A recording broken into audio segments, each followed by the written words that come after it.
What is going on, YouTube? Welcome back to the JDW SportsTalkShow, where every fan is welcome. We're officially here for the Week 2 preview of the Indianapolis Colts and the Houston Texans. The second overall pick versus the number 4th overall pick. You have CJ Stroud, Anthony Richardson, two decent football teams, an AFC South matchup. I'm excited to dive into it. I'm excited to give you my thoughts on this football game and who's going to win. So, first of all, before we really do get into it, if you enjoy Colts content, NFL content, we're doing everything this year. We have NFL predictions, power rankings. Make sure you like, subscribe, put the post notification bell on so you don't miss any future videos. It's a great place to be. I promise you will not regret it. You're going to love it around here. And join the Discord if you want to as well. Great community we have going on in the Discord. So, let's start. We always start with the Texans. We always start with the opponent before we talk about the Colts. So, Texans. If that defensive line, the defensive line that we saw versus the Ravens, if we get that defensive line versus the Colts are going to have a long day. Anthony Richardson is going to be on his rear end half the day. He's going to have a hard time throwing, a hard time reading the field, as if, I'll say versus the Jaguars, the offensive line in terms of pass protection was decent. It wasn't horrible.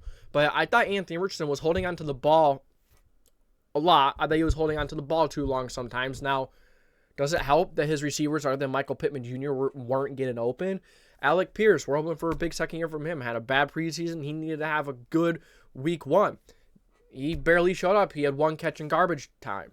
When the game was already over, 31-21. I mean, the Colts had a little bit of a chance, but once you're up 2 possessions, and there's 2 minutes left to go, you're going to lose. Or if you're down 2 possessions, you're going to lose. So, if the Texans' defensive line can get to Anthony Richardson all day long, I don't see the Colts being able to have much success on the offensive side of things because they didn't really, the offensive line didn't really show up in terms of the run game. So, if the Colts can't get the run game going, they are going to have Zach Moss back. That is a good sign. But, the offensive line for the Colts did not look good, especially run defense, and the Texans did pretty good against Lamar Jackson last week. Now, Lamar Jackson and the Ravens did have a brand new offensive coordinator, Todd Monken, and it seemed like it took a little while. The second half adjustments really changed it, but Lamar Jackson, he did not play his greatest game versus the Texans. Now, like I just said, new coordinator, new scheme, a lot of new things running through Lamar's head, but Anthony Richardson is the raw version. It's kind of like the raw version of Lamar Jackson. So if, you're going up against a lesser of an offensive line, the Colts, you're going up a lesser of a run game, not as many receivers that can get open like OBJ. Zay Flowers had an incredible a debut. OBJ had an incredible catch, an incredible over-the-shoulder catch.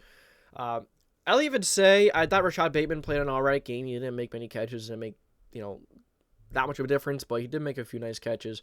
But the Texans defensive line, if they play like they did last week, I don't see them having a problem versus this Colts offense. But their offensive line, on the other hand, will need to step up.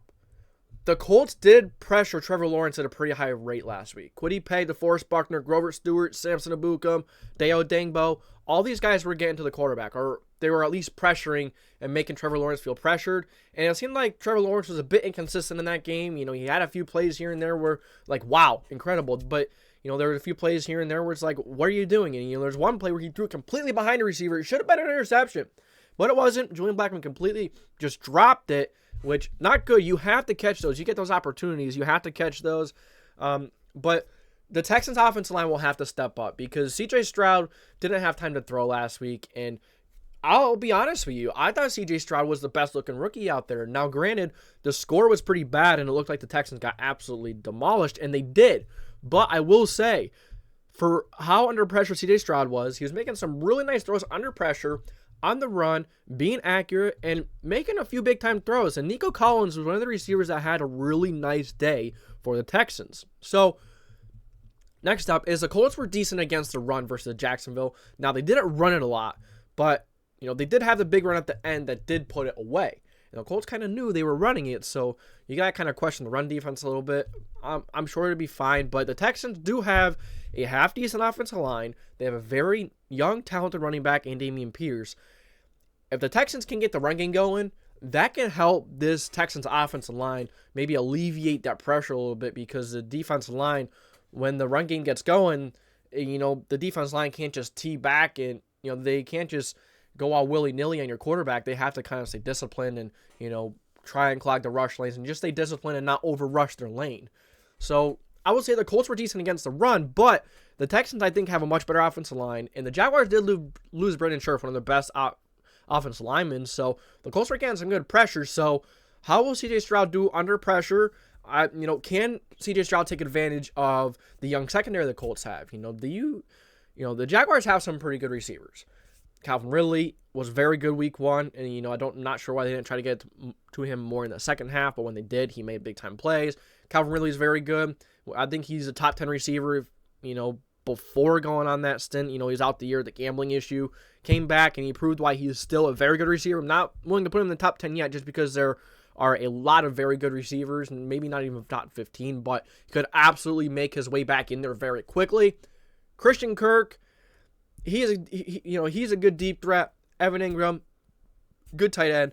And now the Texans don't have weapons that are as dynamic as the Jaguars, but they still have weapons. And I don't think people talk about these weapons enough. And, Tank Dell had a few nice catches in week one. I'd say Nico Collins was the best receiver in week one. He was very good. Really impressed by him. And I'm happy to see Nico Collins playing well because, a lot of people are high on him coming out of college. No, he was a bit underrated. I know a lot of people liked him, but people kind of forgot about him, and now kicked it back into gear week one. Now he's got a very accurate quarterback in CJ Stroud.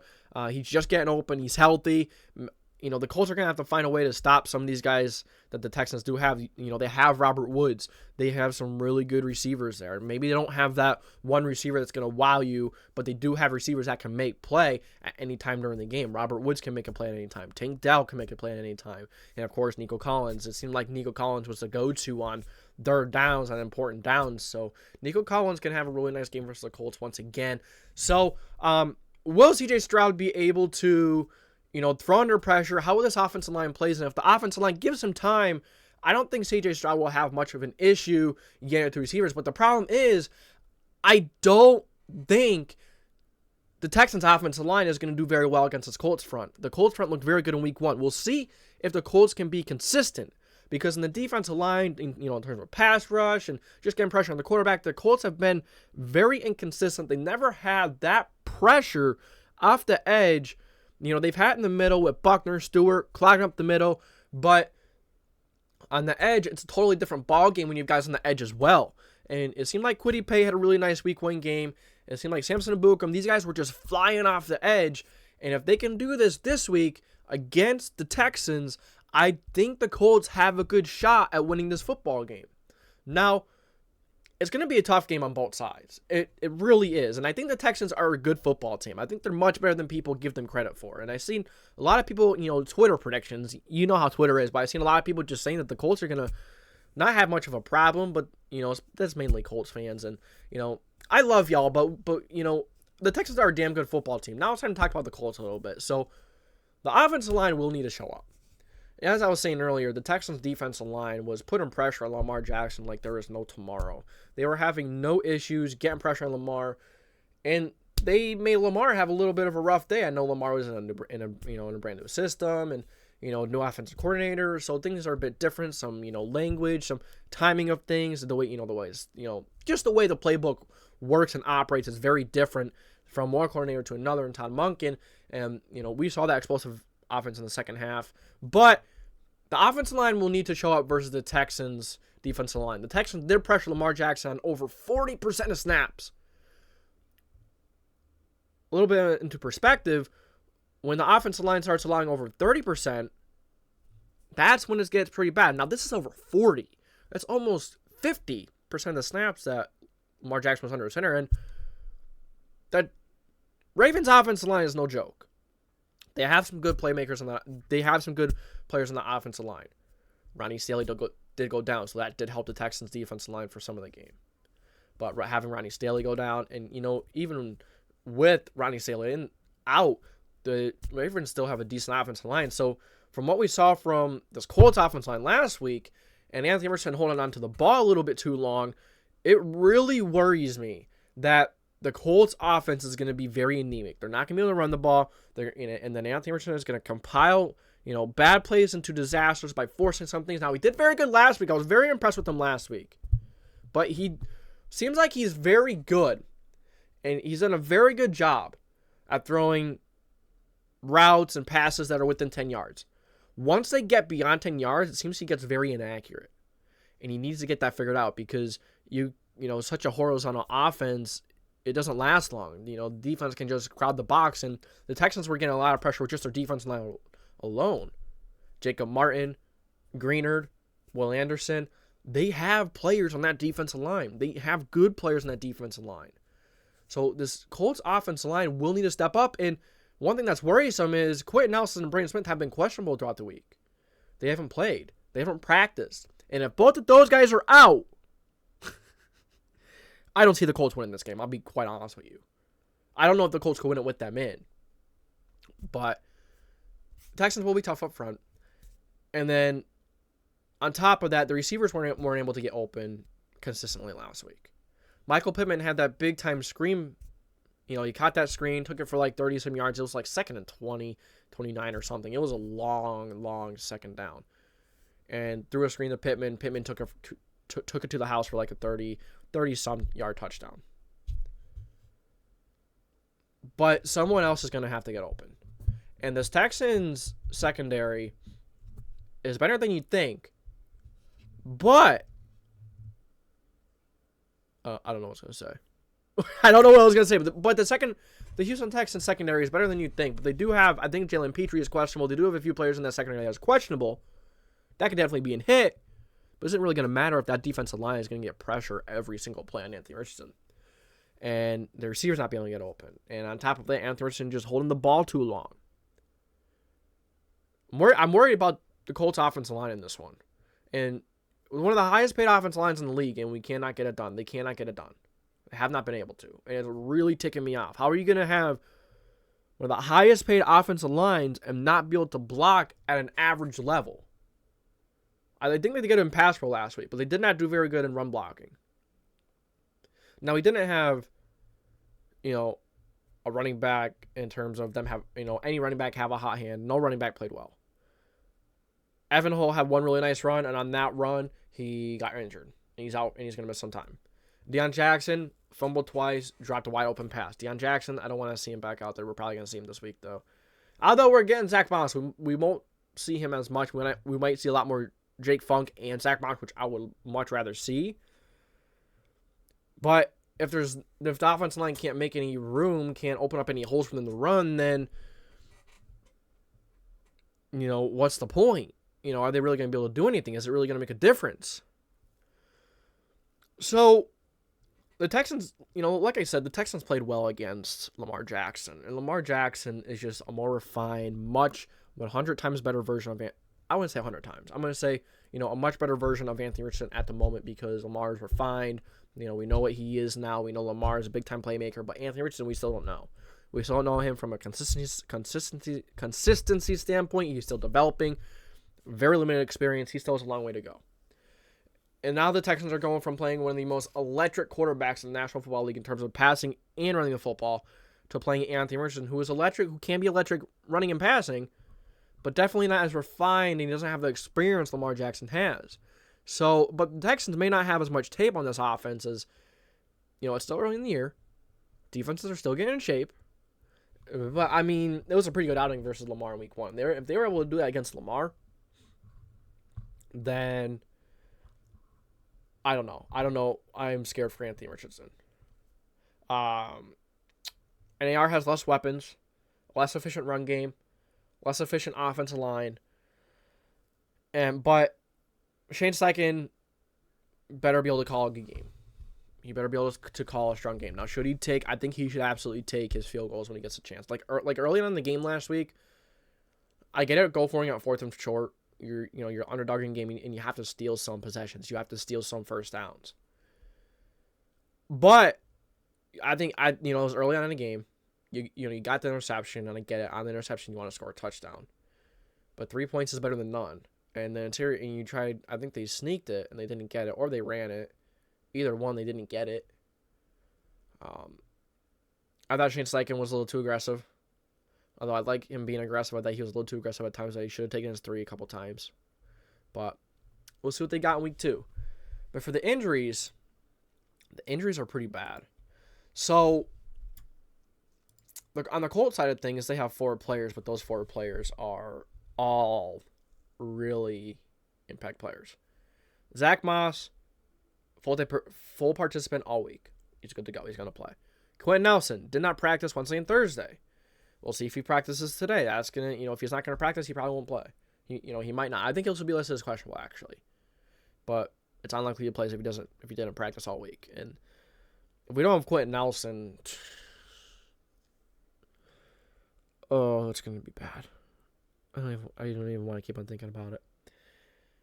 Andrew Ogletree did not practice on Wednesday, was limited in Thursday. Braden Smith did not practice Wednesday, and he returned to a full participant on Thursday. So it looks like we will get Braden Smith. It looks like we might not get Quentin Nelson. We might not get Andrew Ogletree, depending on how he's doing. If he's logged as a full participant today, I fully expect him to play. He still might be questionable, but I'd expect him to play. But the Texans side of things, wow. The Texans have quite the long list on the injury report. Neville Hewitt, linebacker, did not practice Wednesday and Thursday. And Jalen Petrie, safety, very good safety, could really have, give an AR a hard time. Did not practice either week. Larry Tunsil, knee, did not practice Wednesday. It was limited on Thursday. Tunsil is one of the best left tackles in the league. If he's not playing, the Colts might be able to get some serious pressure on CJ Stroud, and that could really make a difference. Blake Cashman, linebacker, he's limited with a hamstring. They have another safety, Graylin Arnold, who is limited on Wednesday, full on Thursday. So it looks like he will play. John Mechie was limited these past 2 games. He's a very fast, speedy wide receiver. Denzel Perryman, middle linebacker, he was limited on Wednesday, full on Thursday. Dalton Schultz was full on Thursday, but limited on Wednesday. Same for Robert Woods and Dare Agunbale, who is a running back. So they have quite the long list, but it looks like a lot of them are going to play. There's 1, 2, 3 who did not log a full practice, or at least a limited participant practice on this list. But if Larry Tunsil doesn't play, that can be big. That can be a big-time loss for the Texans because, as I said, the Colts defensive line was really applying pressure to Trevor Lawrence all game long. So, but at the end of the day, it seems like Robert Woods, Dalton Schultz, Denzel Perryman, but they're going to have safeties out. If both of their safeties are out, Jimmy Ward and Jalen Petrie, because Jimmy Ward did not practice all week, the Colts might be able to attack deep if they get some time. The offense might have to be horizontal again if the offense line is not playing well, but I thought the offense line was better in pass pro. But the Texans have a much more... I think the Texans have a very good front. They have a very good team in general. And I think the Houston Texans are going to take this one. Now, I just think that this Texans defense is much better than the Colts. I think the defense line is going to get pressure on Anthony Richardson. The receivers are going to have a hard time getting open. The Texans cornerbacks are better than you think. They have Steven Nelson. They don't have Desmond King anymore. They only have Derek Stingley. Hopefully he can take the next step. Jalen Petrie and Jimmy Ward possibly being out is a big loss, but the corners are not as bad as you think. And if they get a lot of pressure, I don't see the Colts having that much success on offense, and especially if they can't get the run game going. If Anthony Richardson has to throw 40 times a game, I don't know. But the offense did really pick it up in the second half, or towards the end of the game in the fourth quarter. So maybe they could keep that momentum going. But currently, right now, I'm taking CJ Stroud and the Houston Texans to win the first matchup in Houston. I think the Texans take this one at home. I just think they're the better team. And I thought CJ Stroud looked pretty good in week 1, but if he is pressured a lot, this could be a very low-scoring game. I could see it being a very low-scoring game, and one big play from Anthony Richardson on the ground or throwing the football deep to Michael Pittman Jr., maybe Josh Downs, can be all the difference that they need. That can be all the difference that propels the Colts to their first win, and Anthony Richardson, Shane Steichen's first win of that era. I don't think it's going to happen, though. I have the Houston Texans winning this game. Let's see. I forgot what I put for my NFL predictions. I'll go look at that quick. So, my final score prediction for the Indianapolis Colts and the Houston Texans is going to be, once I'm able to get it pulled up. I could see. I don't remember what I put down for it. I think I might have put like 27, 24. But, I mean, it all really depends on how well this offensive line plays. If this offensive line wants to show up and they want to run block and we get the run game going, then I think we have a good shot at winning this. But then at the same time, I don't think they're going to be able to do it. They weren't able to do it versus the Jaguars. And, the Jaguars have a decent defensive line with Josh Allen. Family. Welcome to the They have some good playmakers in the defensive line. Linebackers are okay. Well, let's see what I had here. And that's what I'm going to go with. We're going to wait for an ad. Of course, should have been ready.